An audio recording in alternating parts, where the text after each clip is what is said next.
Dark circles, I keep on hearing a major sense of concern for most of the people.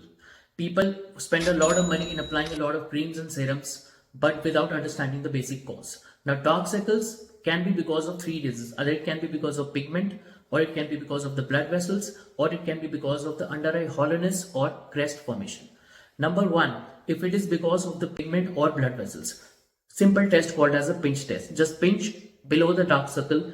If on pinching disappearance of the dark circles, that indicates it's because of the blood vessels. Simple use of retinol creams on daily basis will have a great improvement.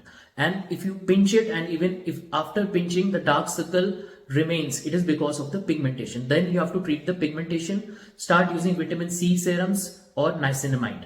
This will have a great improvement, and also go for pigmentation treatments such as chemical peels or lasers. And if it is because of the under eye hollowness or crest, the only treatment option available to you is dermal fillers. Who is the right candidate for dermal fillers? Number one, who has a good skin here, thick skin here, who doesn't have under eye bags. Eye bags is a contraindication for fillers. Number three, also who has proper cheek volume. If the cheek volume is less, sometimes there will be need of cheek filler before the theater filler. So these are the indication for fillers.